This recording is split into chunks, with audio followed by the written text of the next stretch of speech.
The phone rang at 1 in the morning, not a vibration, not a soft chime. It rang full and loud, the way phones rang before everything got quiet and polite, and I sat straight up in the dark, with my heart already pounding before I even reached for it.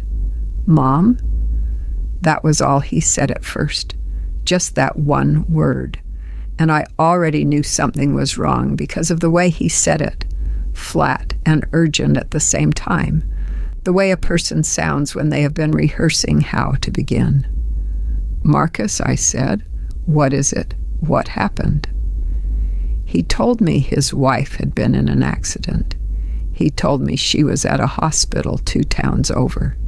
He told me she had lost consciousness at the scene and that the doctors were ready to operate, but the hospital needed payment up front, $35,000 before morning, because the insurance wouldn't process in time. My name is Isabella. I am 67 years old. I am a retired schoolteacher from Clarksville, Tennessee. I have 1 son.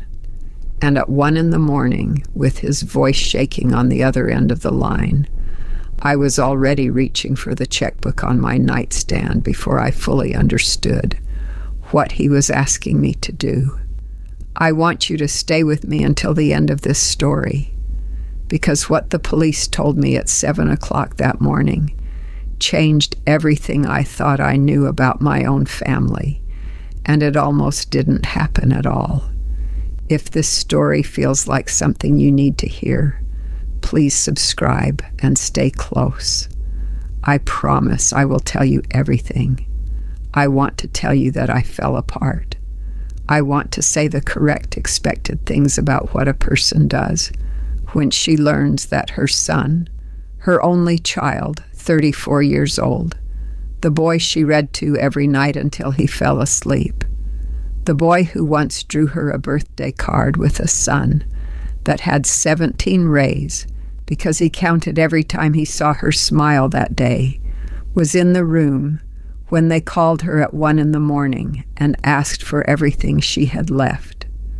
But I did not fall apart, not at that moment. My hand tightened around the phone until my knuckles went white. Then I set it down very carefully on the table, the way I used to set a failed test paper on a student's desk before I asked to speak with them privately. I got up from the chair. I walked to the back door and opened it. It was cold outside. October in Tennessee has a particular kind of cold at 6 in the morning. It is not yet the hard cold of winter, but it has an edge to it, a sharpness in the air that catches in the back of the throat. The grass was wet. I could smell the neighbor's fireplace smoke, distant and woodsy, the kind of smell that usually made me think of comfort. That morning, it just smelled like smoke. I stood in the open doorway and breathed. I thought about the number, $35,000, and then I thought about all the other numbers before it, over 6 years, that had not sounded like crisis but had added up to 1. The down payment help I gave them when they bought the house, $12,000, called a loan, never mentioned again after the papers were signed. The car repair the summer before last, $2,400, because Marcus said the transmission had gone and they couldn't afford the shop.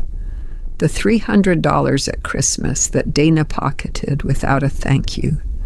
The birthday checks. The small transfers whenever Marcus called with something urgent. And I said yes because he was my son, and that was what I knew how to do. I counted it up while I stood in the cold doorway. Somewhere north of $20,000 over 6 years, not counting what the $35,000 would have been. And he was in the room. He sat in that room while his wife called me at 1 in the morning. He put the panic into his voice himself. He gave me the routing number from memory easily because he had probably practiced it. He told me not to call the hospital because he knew what I would find. I did not scream. I did not cry, not then. I stood in the doorway and breathed for a very long time. Then I went back inside and picked up the phone to call my sister. Dorothy picked up on the first ring. It was 7:30. She never has to warm up to a conversation. She either knows you well enough or she doesn't call. And with me, she has always known me well enough. When she heard my voice, she said, "Isabella, what happened?" I told her everything, all of it, the phone call, the routing number, the hospital that had no record, the police, the fraud report Dina filed against me 2 weeks ago to preemptively discredit me, the other victim who turned out to be Dina's own mother, and the part at the end, the part the officer said quietly, that Marcus was in the room. Dorothy listened without interrupting. That is one of her great gifts, the ability to just hold what you are telling her without rushing to fix it or put it somewhere smaller. When I finished, she was quiet for a moment. Then she said, "Isabella, over the years, how much have you given them?" I had already done the math at the back door. I told her, somewhere above $20,000, not counting what last night was supposed to be, over 6 years. Dorothy was quiet again. Then she said, "And how much of that did they ever pay back?" I said nothing. She said, "Come stay with me this week. Bring nothing except yourself and whatever you want to read. I'll have coffee on when you arrive." I said I could be there by noon. Then I sat there for a moment with the phone in my lap and felt, not comfort exactly, but the sensation of being known. Dorothy has known me since I was a child. She knew me when I was afraid of the dark, and when I thought I couldn't do hard things, and when I proved myself wrong 1 slow year at a time. Being known by someone who has seen all of that is its own kind of solid ground. I stood up from the kitchen table. The checkbook was still there on the table. I picked it up and looked at the top page for a moment. I had started writing a check the night before, just the date and Marcus's name, before I'd thought to verify. I hadn't gotten to the amount. I had stopped in time. I set the checkbook on the table and left it there. I would deal with it later. First, I needed to do the one thing I had been putting off since the police called. I needed to call my son. I did not call to yell at him. I want to be clear about that. I called because I needed to give him the chance to tell me himself. Because as much as I had been sitting with the truth of what the officer told me, I was still his mother, and mothers have a specific kind of stubbornness about leaving a door open even when everything says to shut it. He picked up on the 4th ring. His voice when he answered was flat in a way his voice had not been during the night call. During the night call, he had performed panic, performed love, performed the role of a frightened husband. Now he sounded like someone who knew a thing had not worked and was trying to figure out the next angle. "Mom," he said, "I can explain." I said, "Go ahead." He said that Dina had been struggling. He said she had anxiety about finances, that they had gotten behind on some things, that the situation had felt desperate. He said she had come up with the idea and he knew it was wrong, but he couldn't stop her. He said it got out of hand. He said he did not want to hurt me. I listened to all of it. I let him finish every sentence. I have found over a long life that the most useful thing you can sometimes do is let a person take themselves all the way to the end of what they are willing to say. When he was done, I said, "I know about the police report Dina filed against me 2 weeks ago." Silence. I know about Gloria Sims, I said. I know she's Dina's mother. I know what happened 8 months ago. More silence. I know you were in the room when they called me, I said. I know you gave me that routing number yourself. He started to say something. I don't know what it was. I did not stay to hear it. I said, I don't know yet what you've become, but I know I didn't teach you this. And I hung up. That was the entire confrontation. 41 words, approximately, in response to 6 years of Christmas dinners I paid for, and birthdays I showed up to, and phone calls I made that were never answered at convenient times. 41 words and a disconnected line. It was not dramatic. I didn't slam anything. I just set the phone on the kitchen table and stood in the quiet kitchen in the morning light and thought, so that is what the end of something important sounds like. It sounds like nothing at all. Dorothy has a neighbor whose husband is a retired attorney. She called him that same afternoon, while I was still on the road to her house, and by the time I arrived, he had already agreed to speak with me at no charge, as a starting point conversation. His name was Arthur. He had a careful way of speaking, precise without being cold.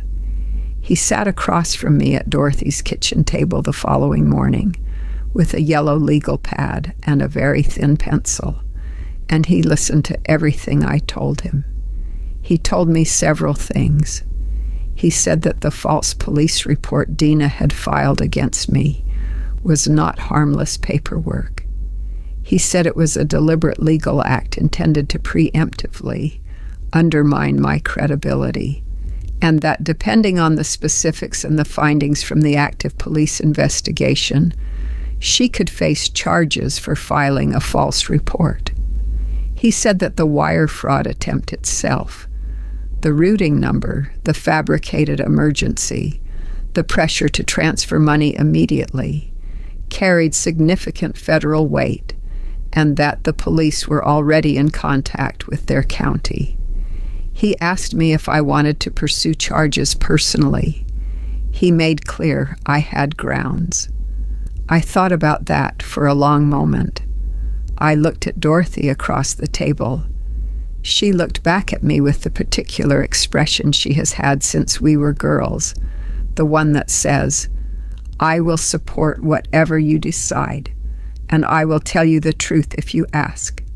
I said I would not pursue charges myself, but I would not do anything to stop the investigation already in progress, and I would do everything I needed to do to protect myself going forward. Arthur nodded. He wrote 4 things on the legal pad. He said, change the bank account and remove Marcus as any kind of authorized contact. Update the will. Formally contest the false police report. And keep a written record of everything going forward. Dates, amounts, conversations. I started that afternoon. I called my bank on Dorothy's landline. Changing the account numbers was straightforward. Removing Marcus took a form and a signature, and I signed it without pausing. The woman at the bank was matter-of-fact and kind. She did not ask why. I sat at Dorothy's desk that evening with a yellow legal pad of my own, and I wrote down every transfer I could remember. Every amount, every occasion, every reason he had given me, or that I had made up for him in my head when he hadn't given one. I had believed for 6 years that keeping track felt ungenerous, that love didn't use ledgers. I know now that not keeping track was not generosity. It was a door I left unlocked. The police investigation moved forward without me, which is both the appropriate thing and the strange thing. I had set it moving, and then it went on its own, the way most consequences in life do, once you have finally stepped far enough out of the way to let them run their natural course. In the weeks that followed, I got occasional updates. The officer had been assigned the case. Dina was questioned by detectives. The wire transfer account was traced. There was a record of it being used in a way that made clear this was not a first attempt. The pattern was documented. The scheme was established. Marcus was questioned separately. He cooperated. He provided information about Dana that complicated his own defense at the same time, which the officer said was not unusual in cases like this. When someone realizes the full weight of what they participated in, cooperation becomes the only rational option, and it comes very fast. I learned later that there was a first marriage Dana had never mentioned to Marcus. Her former husband had left her after a financial dispute. The details were not shared with me, but the attorney seemed to feel that the existence of the previous marriage and its circumstances would matter. Dina eventually packed her things and left. Not in dramatic fashion. She was simply gone 1 week, in the way of people who move on when they lose access to what they came for. There were no calls to me, no letter, no accounting. Marcus called twice in the first 2 weeks after I hung up on him. Both times I looked at his name on the phone screen and let it ring through. I did not block him. I was not ready to make that permanent, but I was not ready to speak to him either, and I was learning, at 67 years old, that those two things were acceptable to hold at the same time. Instead, on a Sunday evening during the second week, I sat down and wrote him a letter. Not a long one. 3 pages, handwritten, in the careful teacher's script I have kept my whole life. I told him I loved him. I said it clearly at the beginning, because I meant it, and because I believed he needed to know it was still true, even though everything else had changed.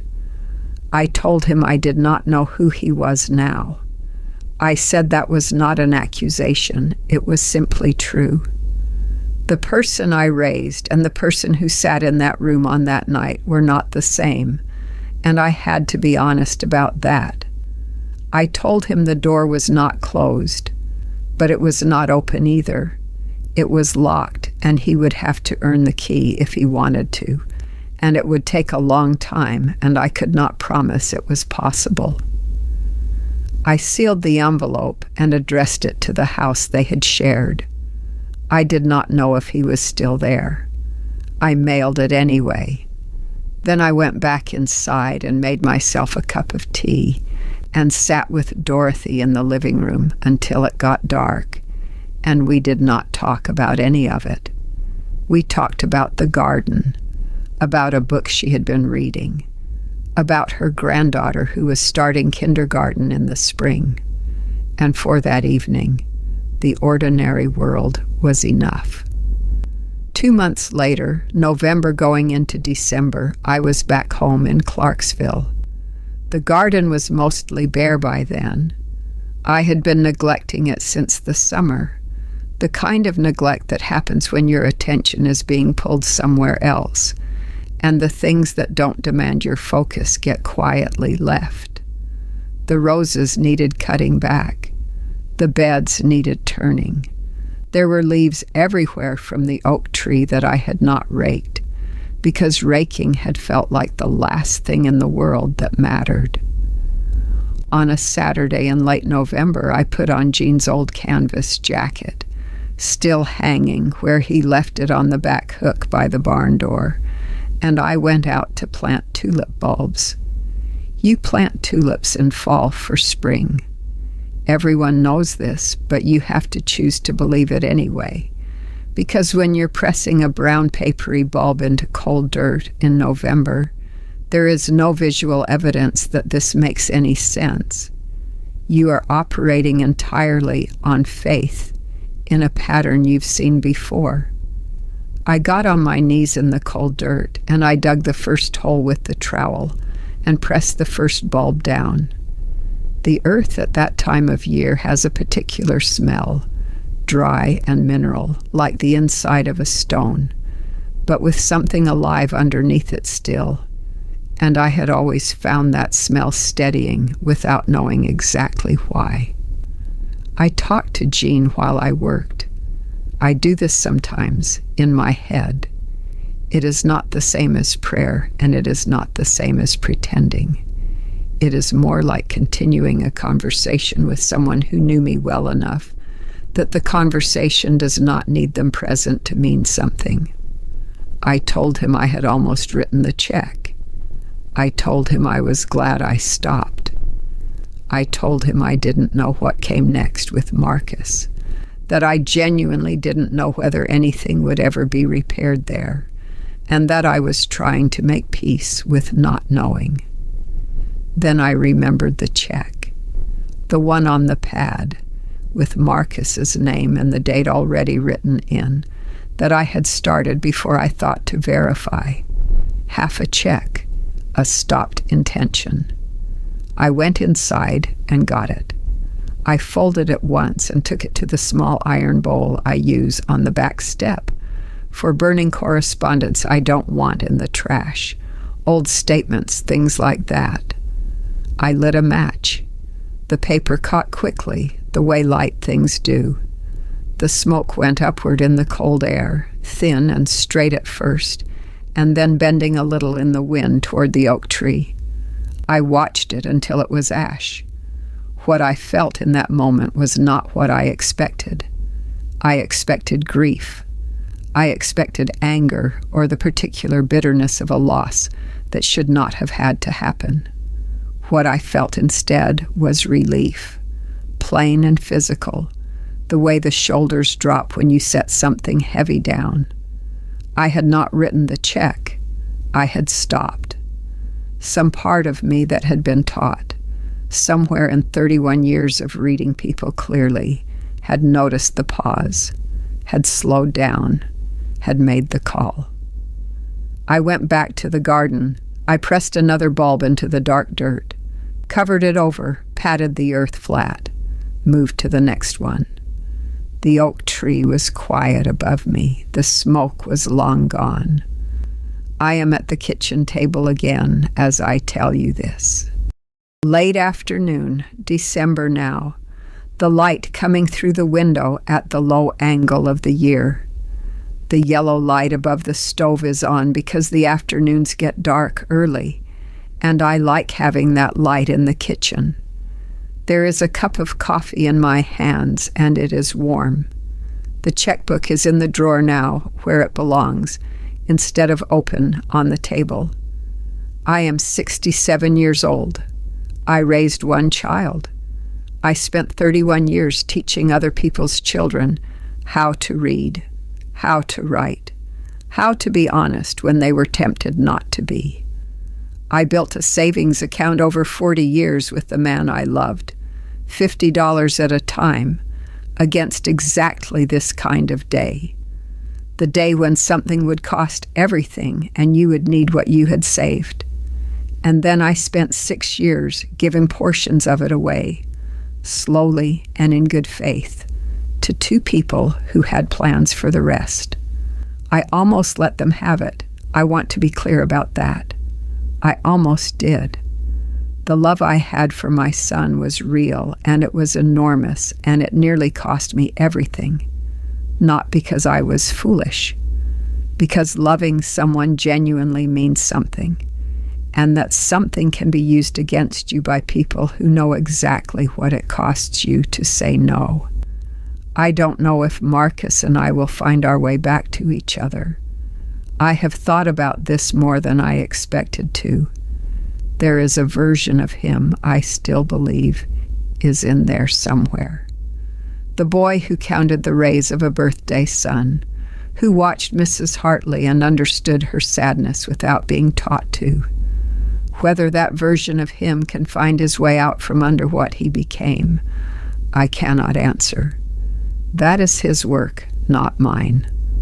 What I can tell you is this: 67 is not too old to learn that you are allowed to protect yourself, that love does not require surrender, that the door you hold open for someone can be closed again, quietly and without anger, if what they bring through it is not what you deserved.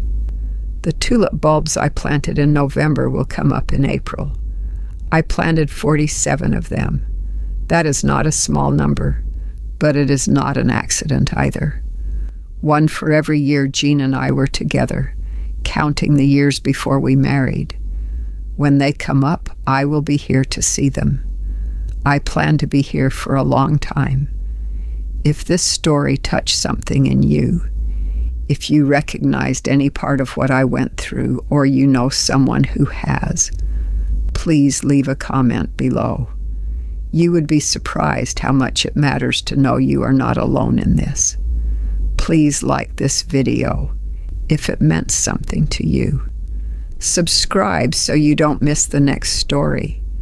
And if you know someone who might need to hear this, please share it with them. Take care of yourselves and protect what you have built. I should tell you who I am before I tell you what happened, because I think it matters. I spent 31 years teaching 4th grade. The same school, the same hallways, the same September smell of new pencils, and industrial strength floor cleaner every year until I retired at 64. My husband Gene used to joke that I would have stayed until I turned to dust in that building if the school board hadn't finally given me a pension worth retiring on. He wasn't entirely wrong. Teaching was the one thing in my life I knew exactly how to do. Gene died 4 years ago. Heart attack, sudden, no warning. He was in the workshop behind the house building a birdhouse he had been meaning to make for 3 years, and then he was gone. People talk about grief like it is a wave that eventually recedes, and I suppose eventually it does.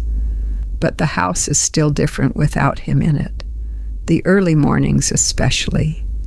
There is a quality to silence when a person who used to be in it is no longer there, and it takes time before that silence becomes just quiet again instead of absence. He left me the house. We owned it outright. Same house for 37 years, a 2-bedroom on a corner lot in Clarksville, with a garden I had been fighting into shape since 1992, and a small barn workshop behind it that I still couldn't bring myself to clean out. He left me the pension from his 30 years at the County Roads Department and a savings account we had built together the slow, careful way. $50 here, $100 there, never touching it unless we absolutely had to. The savings account, by the night of that phone call, held a little over $42,000. 4 years of being careful, of keeping the heat lower than comfortable in winter, of driving the same truck Gene bought in 2008. That account represented 40 years of decisions between us. $35,000 was most of it. My sister Dorothy lives 40 minutes away in Adams. We talk every Sunday without fail, and on Wednesday evenings I drive to the First Baptist Church on the edge of town, where I have sung in the choir since 1989.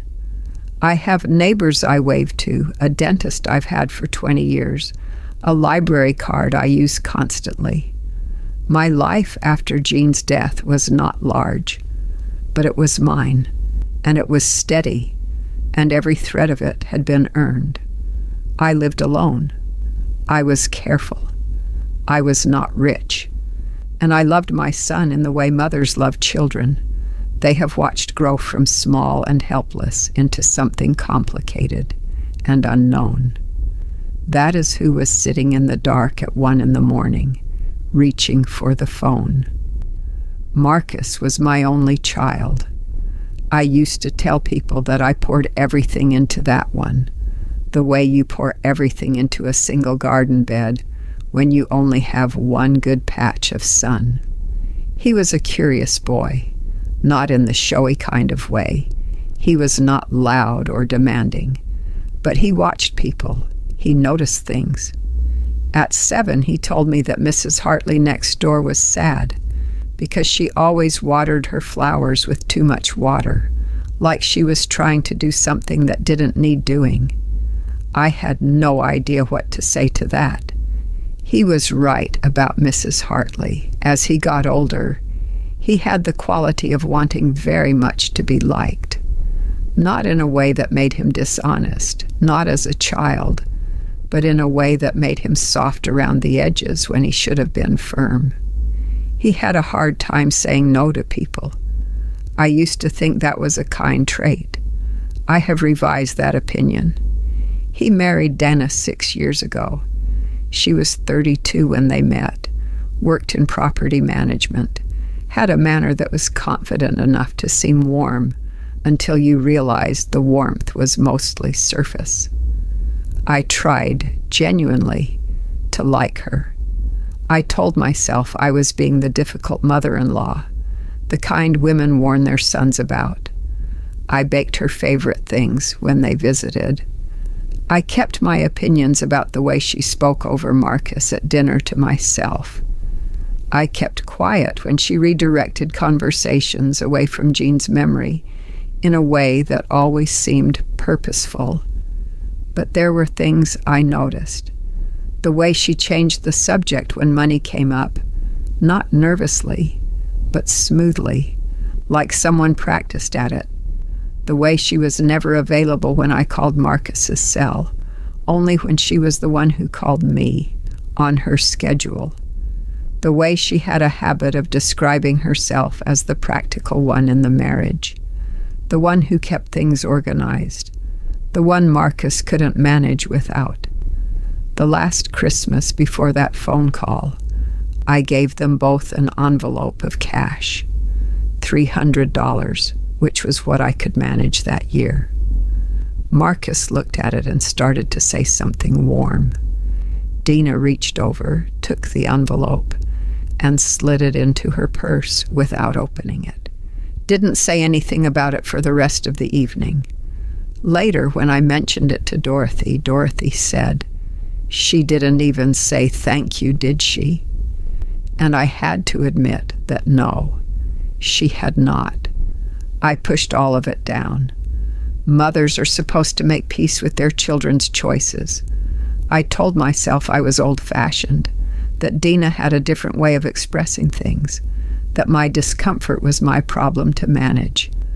I wonder now how much of my savings that silence cost me. Back to the phone call. I asked Marcus which hospital. He named Vanderbilt Medical Center, the big one in Nashville, 2 towns over from where they lived.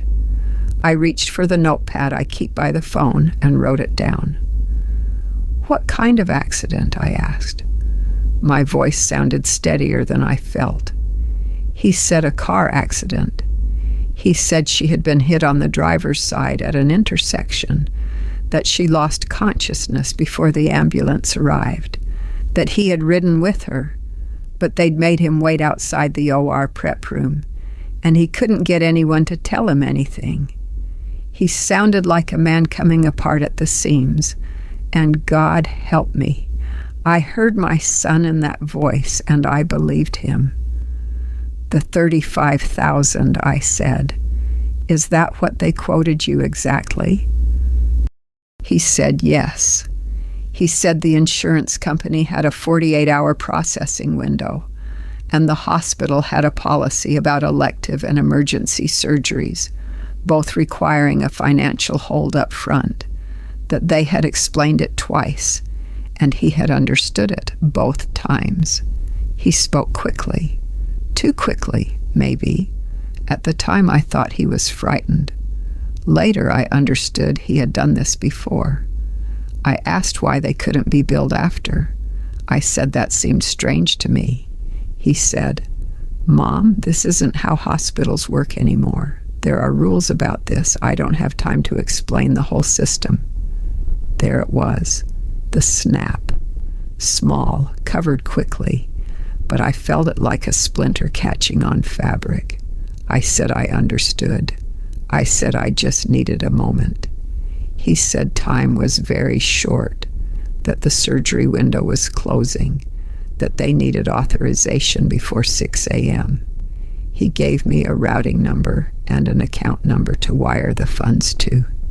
He said the hospital's billing department had set it up for family-authorized transfers. I wrote the numbers down. My hand was shaking. I opened the checkbook on the kitchen table. It was already on the table because I had brought it out to pay some bills earlier that week and hadn't put it back. I held the pen. Then I said, "Let me call the hospital directly first, just to confirm everything." There was a pause. Not a long one. 2 seconds, maybe 3. But I had spent 30 years in a classroom, and I knew what the pause before a prepared answer sounded like. 2 seconds, maybe 3. If he had simply said, "Of course, Mom, here's the main number," something would have relaxed in my chest. A mother ready to help her son needs very little to keep going forward. Just one smooth moment. Just one cooperative breath. Instead, Marcus said the hospital number wasn't publicly listed. He said their billing department had set up the transfer to specifically avoid patients having to navigate the main switchboard in the middle of a night emergency. He said time was running out and I was making it harder than it needed to be. I said, "Honey, I am not trying to make anything harder. I just want to confirm." He said, "Mom, please, please just trust me." And that word, trust, is the one that slowed me down. A child asking a mother to trust him is the most natural thing in the world. But a grown man who had just given me a wire routing number from memory at 1 a.m, asking me not to verify it was something else. I could not have told you then exactly why that distinction mattered. I only knew that something old in me, something that had survived 30 years of students handing in work they had not done, 30 years of learning to read what was real, that thing was very quietly paying attention. I told him I was going to put him on hold, that I would look up the hospital number myself and call to confirm, and I would call him back the moment I had. He got louder. He said there was no time. He said Dina could die. He said I was choosing my comfort over his wife's life, and he couldn't believe I would do that. His voice had changed. It was harder now, pressured, with a quality underneath it that I want to be careful about naming because I still loved him. But I heard it. I heard the shift. I said, "Marcus, I am going to call the hospital. I will call you the moment I have confirmed." Then I put him on hold and sat very still for a moment in the yellow kitchen light. The routing number was on the notepad. The checkbook was open on the table. The pen was in my hand. Outside, the cricket sounds that had been going all night had stopped, the way they do just before dawn, even when it is still hours away. I picked up my tablet from the kitchen chair and typed in the hospital name. The main number for Vanderbilt Medical Center was the second result on the search page. I dialed it on the house phone. It rang twice. A woman answered. She sounded young, a little tired, the way night shift staff sounds at any hour past midnight. She said, "Vanderbilt Medical Center, how can I direct your call?" I said, "I need to check on a patient. My daughter-in-law was brought in tonight by ambulance after a car accident. Her name is Dina Walcott." There was a short pause, the real kind, the kind caused by typing, and then the woman said, "I'm not showing anyone by that name admitted tonight." My stomach went cold. I said, "Could you check again? She may have come in within the last hour or two. car accident, possible head injury, brought in by ambulance. She checked again. She spelled Dina's name back to me the way I'd given it. She said, "I'm sorry, ma'am. We don't have that patient. There's no record of that admission and no ambulance intake tonight matching that description." I thanked her. I hung up. The kitchen was very quiet. The yellow light above the stove had the slightly buzzing quality it always gets in the middle of the night, a sound I normally don't notice but suddenly could not ignore. The checkbook was still open on the table. The pen was still in my hand. I told myself, wrong hospital. It had to be a different hospital. Marcus was frightened. Maybe he'd said the wrong name. An honest mistake. I picked up the house phone and switched Marcus off hold. I told him calmly that Vanderbilt had no record of Dana being admitted tonight. I said there must be a mix-up. Which hospital exactly was she at? There was that quality in his voice again. Controlled now, flattened down, choosing words carefully. He said she had been transferred. The first hospital had stabilized her, he said, and transferred her to a specialty facility closer to their home. He named it. I wrote it down. I thanked him. I told him I would call right back. I hung up and sat there with both hands flat on the table. In 31 years of teaching, I had never learned to make myself believe something that wasn't there. And right now, what was there was a routing number my son had memorized, a hospital with no record of his wife, and a second hospital appearing exactly when the first one failed. I picked up the phone again. This time, I did not call the hospital. I called the non-emergency police line. It was 2:20 in the morning. I felt foolish doing it. I want to be honest about that. Every part of me that was still a mother, and every part of me was still a mother, wanted to chalk this up to confusion, to the chaos of a real emergency, to a son falling apart under pressure. I held the phone and thought, what if I'm wrong? What if this is real and I'm sitting here calling the police instead of getting my daughter-in-law the help she needs? That thought almost stopped me. It almost worked.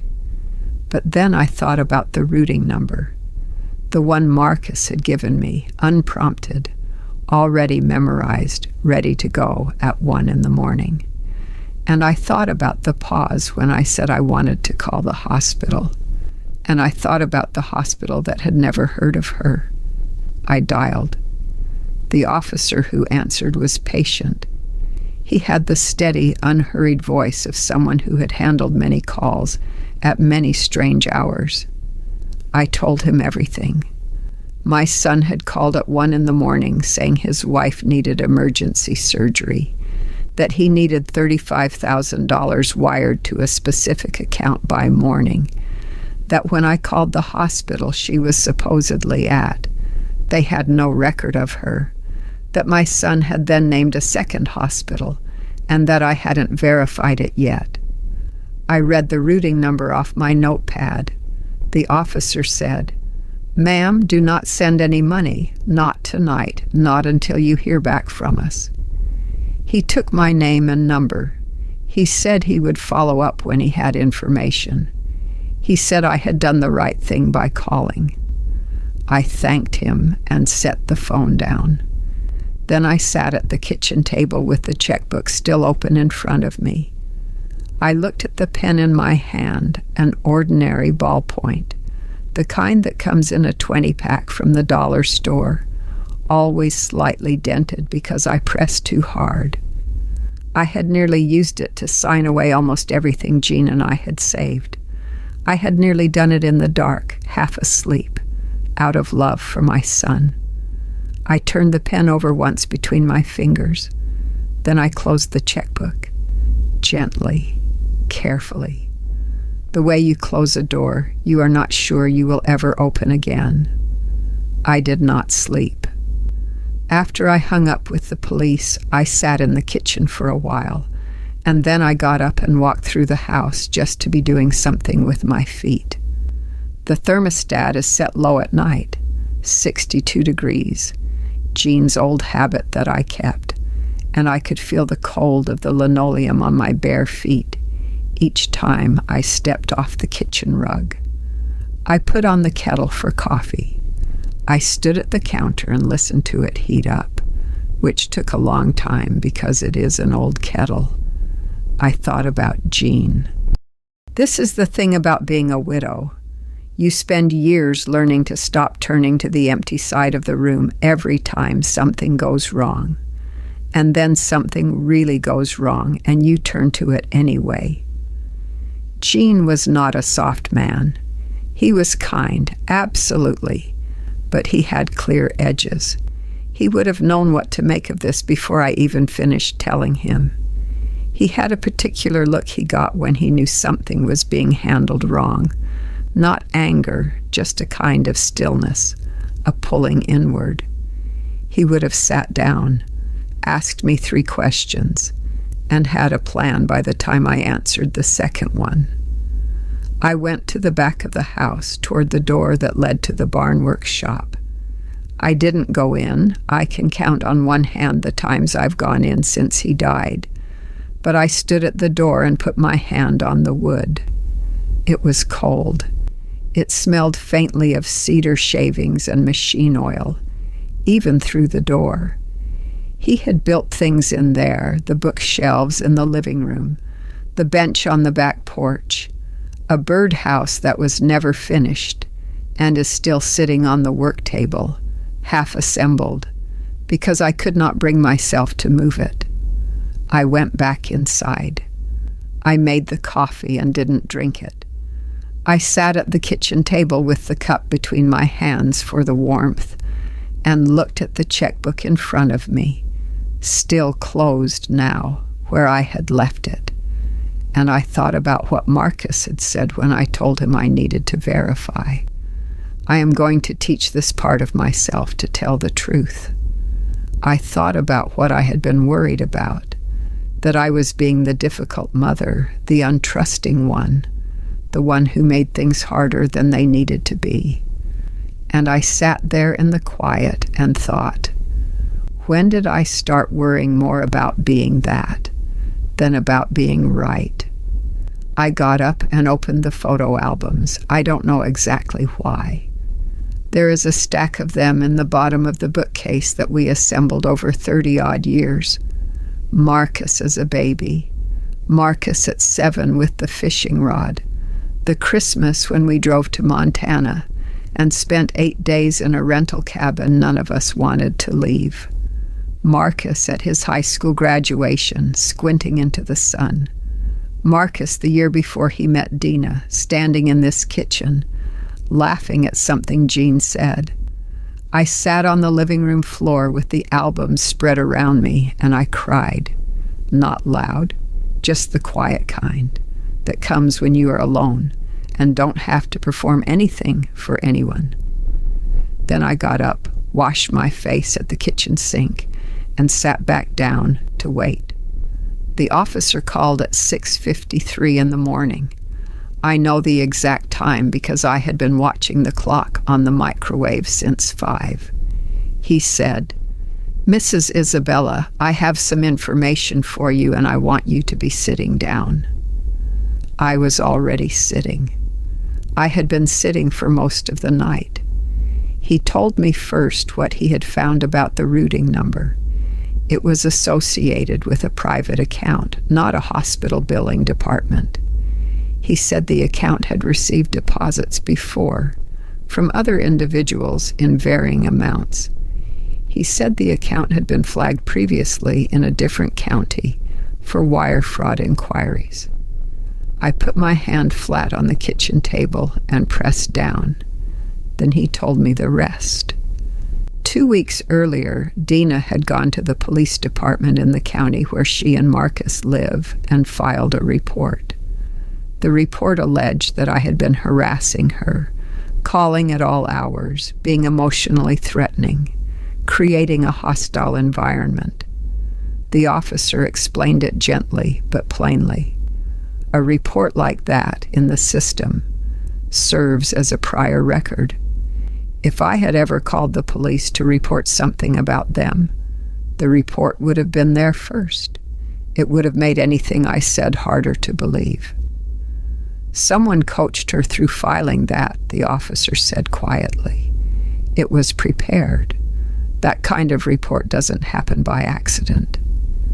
I said nothing. I was counting my own breaths. Then he said, "There's one more thing, Mrs. Isabella. We reached out to a woman in Fayette County. Her name is Gloria Sims. 8 months ago, she wired $3,000 to a similar account after receiving a late-night call saying her daughter-in-law was in a medical emergency. The account was different, but the pattern was the same." He paused. "Mrs. Sims is Dina's mother." I felt the air go out of the room. "And Marcus," I said. I could barely hear my own voice. "Was he involved in the call to me?" The officer was quiet for a moment. Then he said, "Based on what we've been able to establish so far, yes, ma'am. Your son was present when the call was made to you. We believe he was aware of the plan." I set the phone on the table. Outside the kitchen window, I could hear the first bird of the morning starting up in the oak tree. One bird, very clear, very certain of itself. I sat there and listened to it. There are things I did not tell the police officer that morning. Not because I was hiding them, but because they were mine, and I had not yet decided what to do with them. I want to tell them now. In the years since Gene died, I have had this recurring experience of learning what I did not know about myself while he was alive. Gene was a steady presence, which sounds simple when I say it like that, but was actually a structuring force in how I moved through the world.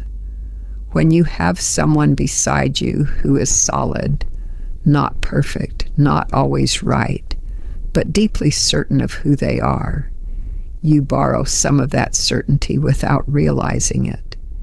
You make decisions in that shelter without fully understanding that you are sheltered.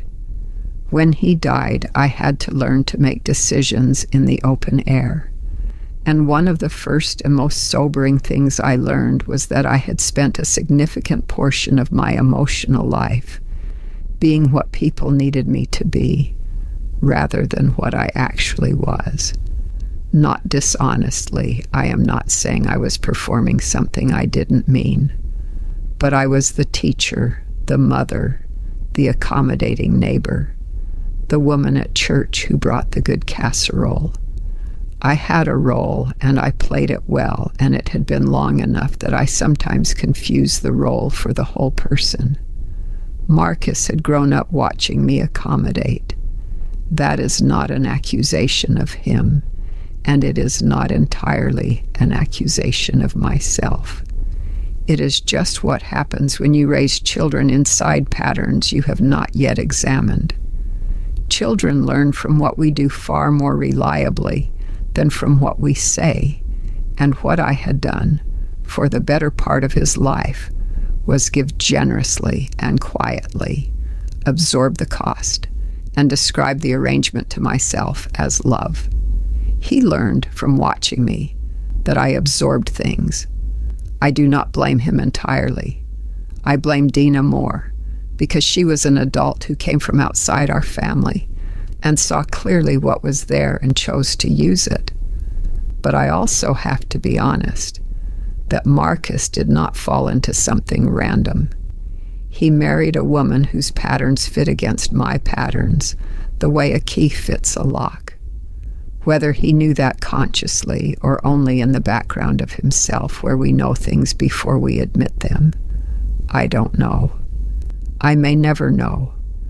What I know is that I am 67 years old, and I am done being the accommodating kind of person that is only safe to be when everyone around you is honest.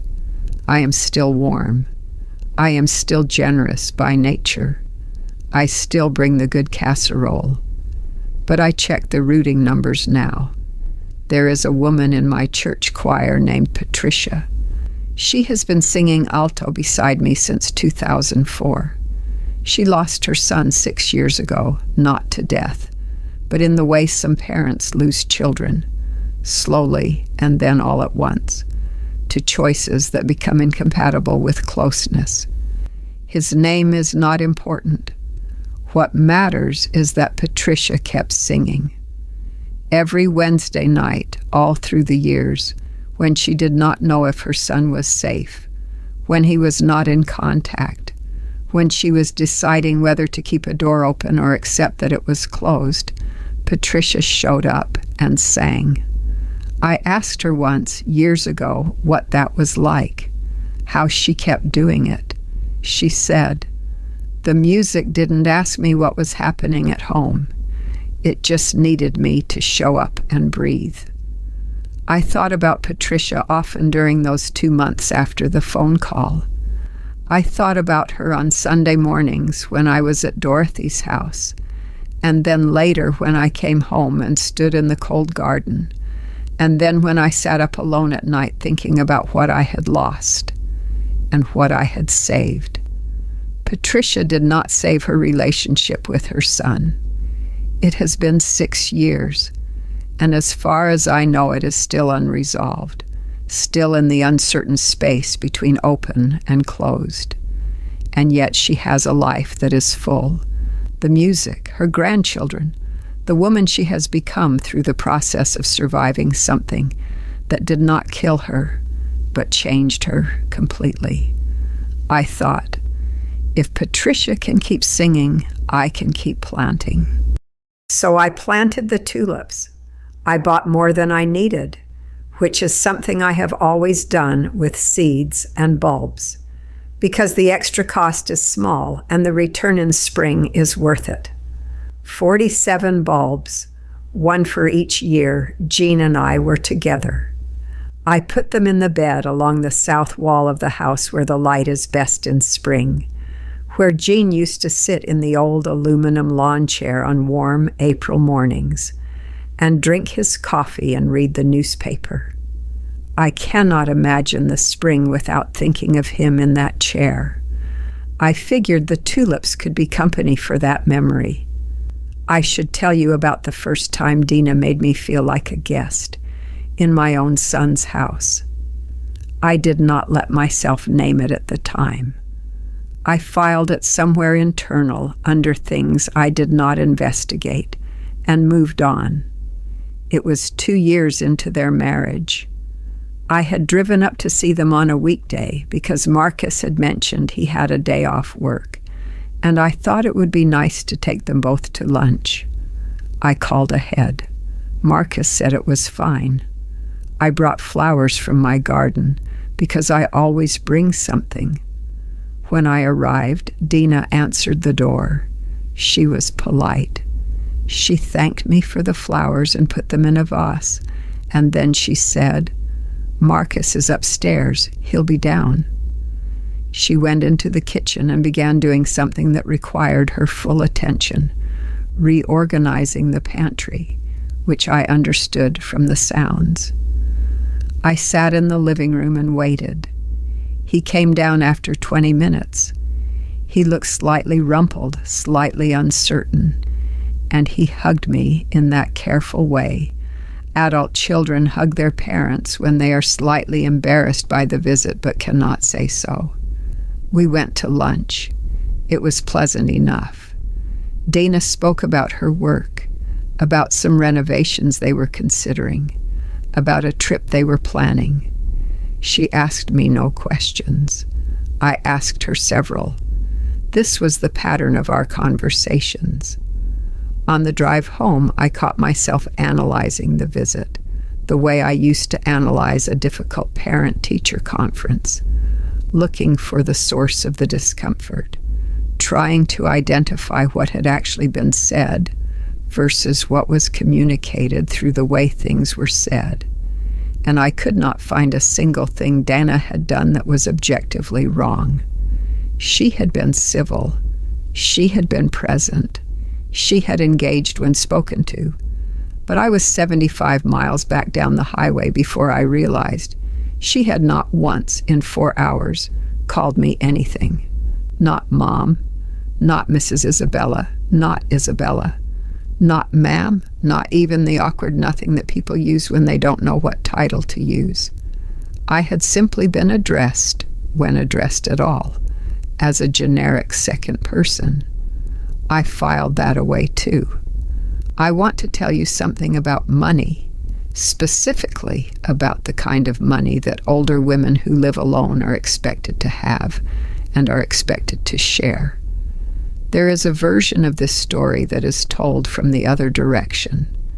The aging parent who holds her savings too tightly, who is suspicious of her children, who uses money as control. I have heard that story from Marcus's perspective, in so many words, because there was a period 2 years before the night of the phone call when I said no to a request. They wanted me to co-sign on a loan for a car I did not think they needed, and for 6 months afterward, I felt the cool distance in Marcus's voice every time we spoke. He did not say I was being controlling. He did not have to. The temperature of the phone call said it for him. I have thought about those 6 months a great deal since October. I think about the power that temperature carries, how little it takes to make a person who has been warm all her life anxious about becoming cold, how that anxiety can be used. I gave them money after those 6 months. Not for the car, I held on that point. But I found reasons to give in other ways, smaller ways that demonstrated I was not what the cool temperature accused me of being. And every time I did, the temperature warmed slightly, and I felt each time that I had restored a correct thing, that I had earned my son's warmth back by proving I was not the enemy. I am telling you this because I want to be honest about the mechanisms involved, not just about what Dina did, or what Marcus did, or what a routing number at 1 a.m. means, but about how a person who loves genuinely can be steered slowly across years, so slowly she doesn't feel it as steering, into a position where the only person she would not say no to is the person most likely to take everything. I was not stupid. I was a 4th grade teacher for 31 years who can read a child's face from across a classroom. But I was a mother, and being a mother to an only child who has your whole heart is a particular kind of open that is nearly impossible to close on demand. The thing that saved me was not strategy. It was the routing number, memorized and ready, a detail that was one detail too far. Marcus sent me a letter 3 weeks after I sent mine. It was handwritten, which surprised me. His handwriting has always been messy. He holds a pen too tight and presses too hard, a habit I spent years trying to correct when he was 9, and it never entirely took. I recognized his handwriting on the envelope before I saw the return address. I sat with it on the kitchen table for 2 days before I opened it. When I finally did, I read it slowly. He said he was sorry. He said it more than once in different ways, and none of them sounded exactly right, but none of them sounded entirely hollow either. He said he had been living with a version of himself for the last several years that he did not fully understand, that Dana had convinced him of things he should not have been convinced of, and that he had let her because it was easier than the alternative. He did not make excuses for that. He said it plainly. It was easier. He did not dress it up as weakness or circumstance. He said he chose the easier thing, and the easier thing led him somewhere he should not have gone. He said he did not know if I could forgive him, and that he understood if I could not. He said he would spend a long time being sorry regardless.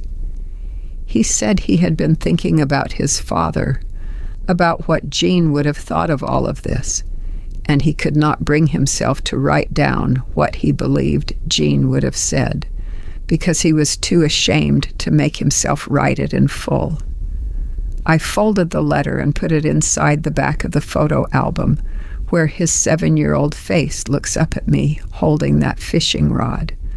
I have not written back yet. It has been 3 months as I tell you this. I am not ready, and I am not ready. I am something in between that does not have a clean name. I think about it every few days, and then I let it rest, and then something will happen. A Wednesday night choir practice, the smell of the workshop drifting under the barn door, a sunny morning in the garden, and I think there is time. I have time. I will know when the right moment is. What I know for certain is this: the letter is in the album. It is there when I want to read it again. The door is not closed, but it is still locked, and I am the one holding the key.